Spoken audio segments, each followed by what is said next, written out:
सैयद आदिल हुसैन को मारा गया, पर इसलिए नहीं मारा गया क्योंकि वो मुसलमान है, इसलिए मारा गया क्योंकि जो कॉन्सेप्ट ऑफ इस्लाम लेकर आतंकी आए थे उसके बीच में वो रोड़ा था, और उस कॉन्सेप्ट ऑफ इस्लाम में हिंदू का रहना नामुमकिन है। ये उनका कॉन्सेप्ट ऑफ इस्लाम है, कोई इस्लाम को नहीं दोष दे। पहलगाम हुआ, और जब हम 26 की गिनती करते हैं तो पता नहीं अब उसमें आदिल हुसैन को गिनते हैं कि नहीं गिनते हैं, जिसने एक पर्यटक को बचाने के लिए अपनी जान कुर्बान कर दी। वो है कि नहीं हिंदुस्तानियत है, वो कश्मीरियत है कि नहीं है। कश्मीर के लोगों ने जितना पर्यटकों की मदद की, अपने पीठ पे लाद करके लोग जाकर के ले गए। अब ये सब हम नहीं दिखाएंगे, हम टीवी चैनलों पे दिखाएंगे। नहीं, वो तो दिखाएंगे, पर यहाँ बात कश्मीरी नागरिक की नहीं हो रही है, भारतीय नागरिक की नहीं हो रही है। आप उनको अपना दुश्मन बना रहे हैं, आप उनको उनके मन में जो भावनाएं पैदा कर रहे हैं वो बहुत गलत कर रहे हैं। नहीं, पर जयशंकर जी, यहाँ पाकिस्तानी को अगर वापस भेजा जाए तो उनके मन में कोई गलत भावना क्यों पैदा होगी? यहाँ 118 ऐसे लोग हैं, महाराष्ट्र में भी 50 से 55 ऐसे लोग हैं, पंजाब बॉर्डर स्टेट है, यहाँ करीब 90 लोग हैं, जम्मू कश्मीर में 60 ऐसे व्यक्ति हैं जो पाकिस्तान के नागरिक हैं, और महाराष्ट्र में 55 ऐसे लोगों की पहचान की गई है, तेलंगाना में 52 ऐसे लोग हैं। और एक बड़ी दिलचस्प बात है जयशंकर जी, और क्योंकि इसको सुरक्षा के नजर से देखा जा रहा है, महाराष्ट्र के अगर आंकड़े देखें तो ये चौंकाने वाली बात सामने आई कि सबसे ज्यादा पाकिस्तानी मूल के लोग नागपुर में बसे हुए थे। तो क्या ये सोची समझी कोई रणनीति है जिसके तहत लोगों को ला करके यहां बसाया गया है जो अभी भी पाकिस्तानी नागरिक हैं? जयशंकर, पिक्चर चालू करो बे। आप मेरी बात सुनिए सर, और मैं आपको एक आंकड़ा दिखाना चाहती हूं। पिछले सिर्फ एक हफ्ते में, पिछले सिर्फ एक हफ्ते में सर, इंटेलिजेंस एजेंसी पर थोड़ी सी देर में आएंगे, अभी जितने लोगों को चिन्हित किया गया है पूरे देश में, कितने ऐसे पाकिस्तानी नागरिक हैं जो देश के अलग अलग हिस्सों में रह रहे थे। यहां हम सबसे ज्यादा जिन स्टेट्स में आंकड़े हैं वो आपको दिखाएं। शाबाश बेटा, बहुत बढ़िया। राजस्थान में करीब 130 ऐसे लोग हैं जिनको अभी तक चिन्हित किया गया है। इसके बाद बारी आती है उत्तर प्रदेश की, यहां करीब 118 ऐसे लोग हैं। महाराष्ट्र में भी 50 से 55 ऐसे लोग हैं, पंजाब बॉर्डर स्टेट है, यहां करीब 90 लोग हैं, जम्मू कश्मीर में 60 ऐसे व्यक्ति हैं जो पाकिस्तान के नागरिक हैं, और महाराष्ट्र में 55 ऐसे लोगों की पहचान की गई है। ये भगवान क्या जुल्म है। तेलंगाना में 52 ऐसे लोग हैं। और एक बड़ी दिलचस्प बात है जयशंकर जी, और क्योंकि इसको सुरक्षा के नजर से देखा जा रहा है, महाराष्ट्र के अगर आंकड़े देखें तो ये एक चौंकाने वाली बात सामने आई कि सबसे ज्यादा पाकिस्तानी मूल के लोग नागपुर में बसे हुए थे। क्या ये सोची समझी कोई रणनीति है जिसके तहत लोगों को ला करके यहां बसाया गया है जो अभी भी पाकिस्तानी नागरिक हैं? जयशंकर जी, मगर क्यों? ये तो सोचने वाली बात है ना। ये तो भारत सरकार को बताना चाहिए कि कैसे वो आकर के वहाँ पड़े हुए हैं, और आरएसएस के मुख्यालय में डेरा डाले हुए हैं। आरएसएस तो सेना पर जाकर के लड़ने की तैयारी की बात भी करता रहता है, तो उसको पता करना चाहिए उसका इंटेलिजेंस क्या कर रहा है, कितने वर्षों से वहाँ लोग जमे हुए हैं नागपुर में तो मुख्यालय है आपका। तो ये तो देखिए, असल में ये सब मौसमी बातें हैं पद्मजा। जब भी कभी होता है आतंकवादी हमले होते हैं तो इस तरह की कुछ बातें उभर कर चली आती हैं। भाई पहलगाम के पहले पुलवामा हुआ, उसके बाद उस समय क्या हुआ, अब तो ख़त्म ही हो जाएगा, अब कोई दिक्कत ही नहीं है, बालाकोट हो गया। पठानकोट में एयरबेस पे हमारे हमला हुआ, हमने पाकिस्तान की ISI को बुला करके दिखाया, घुमाया, हमारी सरकार ने ISI को घुमाया वहाँ पर ले जा करके। उरी में हुआ, उरी में हमला हुआ लगातार। चित्ती सिंहपुरा, जब राष्ट्रपति क्लिंटन जब आया था 2000 में मार्च में, उस समय चित्ती सिंहपुरा कांड हुआ, 36 सिखों को मारा। अभी जब उपराष्ट्रपति बेंस आया, पहलगाम हुआ, और जब हम 26 की गिनती करते हैं तो पता नहीं अब उसमें आदिल हुसैन को गिनते हैं कि नहीं गिनते हैं। क्या बोला तूने? जिसने एक पर्यटक को बचाने के लिए अपनी जान कुर्बान कर दी, वो है कि नहीं हिंदुस्तानियत है, वो कश्मीरियत है कि नहीं है। कश्मीर के लोगों ने जितना पर्यटकों की मदद की, अपने पीठ पे लाद करके लोग जाकर के ले गए। अब ये सब हम नहीं दिखाएंगे, हम टीवी चैनलों पे दिखाएंगे। नहीं, वो तो हम दिखा रहे हैं, पर यहाँ बात कश्मीरी नागरिक की नहीं हो रही है, भारतीय नागरिक की नहीं हो रही है। आप उनको अपना दुश्मन बना रहे हैं, आप उनको उनके मन में जो भावनाएं पैदा कर रहे हैं वो बहुत गलत कर रहे हैं। शंकर जी, यहाँ पाकिस्तानी को अगर वापस भेजा जाए तो उनके मन में कोई गलत भावना क्यों पैदा होगी? पहली फुर्सत में निकल, कोई जरूरत नहीं हिंदुस्तान को तेरी। भारतीय नागरिक की तो बात हो ही नहीं रही है, लेकिन इंटेलिजेंस फेलियर है कि 10 साल तक कोई अगर नागपुर में आकर आप पद्मजा जी इतनी बार आपने बोला है, एक बार कहा क्या उसका नाम लिया आपने आदिल हुसैन का? मैं इसका जवाब देना लोगों में तो जवाब देना चाहता हूँ। गोलियों से उड़ा दिया, सर में मार दिया, आपने एक बार कहा कि आदिल जवाब देने दीजिए, गोली मारी। 26 अगर लोग मरे हैं तो 26 में आदिल मुझे जवाब देने दीजिए। आपने एक बार एक बताया क्या कि वो एक आदमी, एक घुड़सवार जो था, वो अपने पर्यटक को बचाने के लिए मुझे उसके जवाब सीने में देने गोली दीजिए। मार दी ठीक गई। है, बताइए जवाब देना शहजाद क्या? पूनावाला। जयशंकर जी, आपने विषय रख लिया, मैं अपनी बात रख दूं? एक तरफा जो डायलॉग हो आपने रहा है रखा है विषय में जवाब। टीवी चैनलों पे जो एक तरफा डायलॉग चला, चलिए मैं जवाब दे दूं। सर जहां तक इस पद्मजा जी, मुझे जवाब देने का अवसर दीजिए ना। शहजाद प्लीज। पूनावाला अब जवाब जयशंकर जी ने बात रखी है, प्लीज पूरी बात सुनने, फिर उसके बाद आप अपना वक्तव्य रखिए। जब जर्मनी में हॉलोकॉस्ट हुआ ना, बहुत सारे जर्मन क्रिश्चियंस मारे गए। क्या इसका मतलब हॉलोकॉस्ट जूस के खिलाफ नहीं हुआ? ये क्या कुतर्कता करते हैं?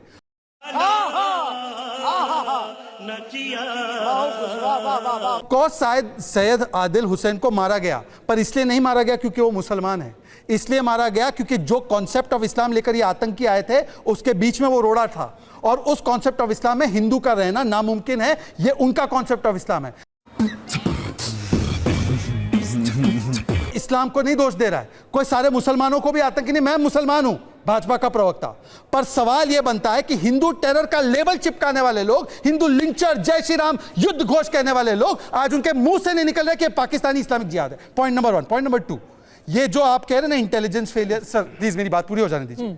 इंटेलिजेंस फेलियर का जो आप कह रहे हैं, आज ही सुप्रीम कोर्ट में एक याचिका गई है और सुप्रीम कोर्ट ने बोला कि हम भी इस विषय पर आज चर्चा नहीं चाहते, क्योंकि यह विषय नहीं है आज सबको एक साथ सुरक्षा बलों के साथ खड़ा होना है। ये 10, 15, 20 साल पहले लोग आए हुए हैं जिनके कार्ड बने हुए, किसके जमाने में बने? किसके जमाने में? अभी तो 80% बॉर्डर फेंसिंग हो चुकी है, आज कोई नहीं आ रहा। ये सब 15-20 साल पहले, इसीलिए हम एनआरसी की बात।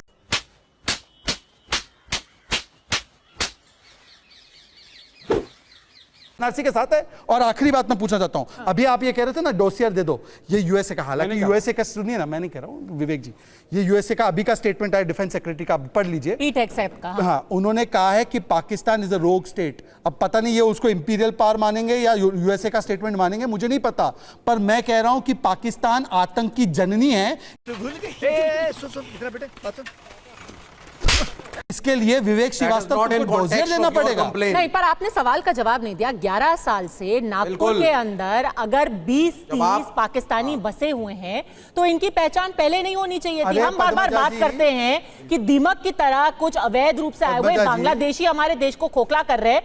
बांग्लादेशी छोड़िए, पाकिस्तानी बैठे हुए हमारे देश का मैं जवाब दे रहा हूं। मैं आपको एक एक करके इसका उदाहरण देता हूं। रोहिंग्या है, रोहिंग्या को हमने नेशनल सिक्योरिटी थ्रेट डिक्लेयर किया है ऑफिशियली, फिर उनको चिन्हित करके हम लोग डिटेन करके डिपोर्ट करने की प्रक्रिया शुरू की। सुप्रीम कोर्ट में प्रशांत भूषण ने याचिका लगाई और उस पर रोड़ा अटकाया।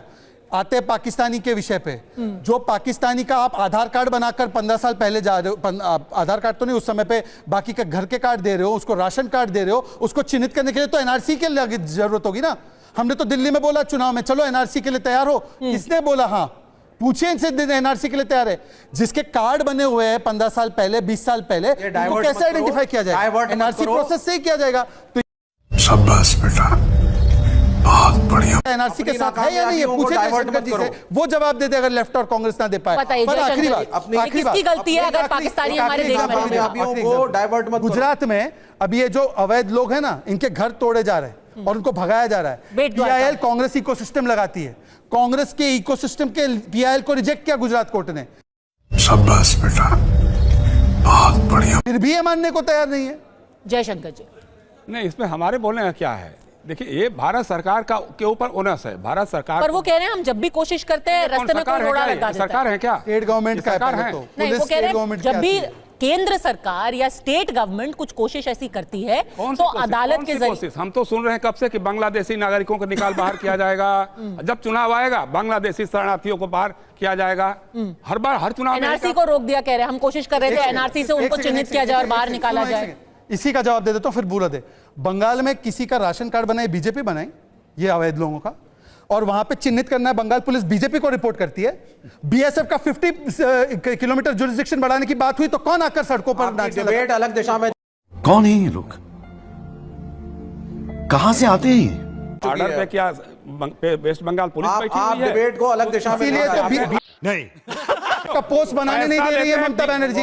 450 किलोमीटर फेंसिंग नहीं करने दे रही है। ये ऑफिशियल पार्लियामेंट में बोला गया है। कराते हैं, क्या बात कर रहे हो? ऐसे उड़ के कोई आ रहा था क्या? बीएसएफ घुसपैठ के लोग कराता है। भाई आप सेना पे, सीमा पे आप तैनात हैं। बीएसएफ घुसपैठ कराता है, ये जयशंकर जी बोल रहे हैं। आपके रहते अगर लोग आ जा रहे हैं इस देश में, आप फेंसिंग नहीं करने दे रहे हो और बोल रहे हो बीएसएफ घुसपैठ कराता है।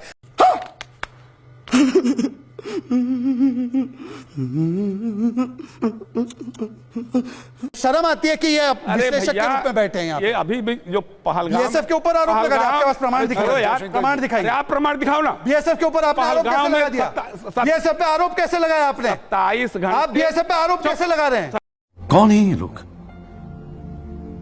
कहां से आते हैं? 30 घंटे जो क्या चुप बोले हैं आप मुझे? आप शांत बीएसएफ रहिए, के आप ऊपर शांत- आरोप लगाया, आप शांत- प्रमाण दीजिए। आप शांत रहिए, बोलने दीजिएगा कि ये नहीं? प्रमाण दीजिए, बीएसएफ के फिर ऊपर वही आरोप बात। लगाया इन्होंने। शांत नहीं रहिएगा, जरा बोलिएगा। फेंसिंग करने नहीं दे रही है ममता बनर्जी, उन पर एक शब्द नहीं बोलेंगे। पहलगाम में कैसे आ गए 27 घंटा पैदल पहलगाम पे आ चलते गए। हुए? इसकी माँ का भोला चेहरा। 27 घंटा पैदल चलते हुए पाकिस्तान बॉर्डर से कैसे आ गए? किसने आके आपको बोला 27 घंटा पैदल कितने चले? घंटे है? कितने नहीं, घंटे? आपको किसने बोला? ये इन्फॉर्मेशन आपके पास कहां से आई? समझ रहे हो? समझ रहे हो आप? समझ रहे हो ना? ये आपको कहां से उड़ के आ information गए?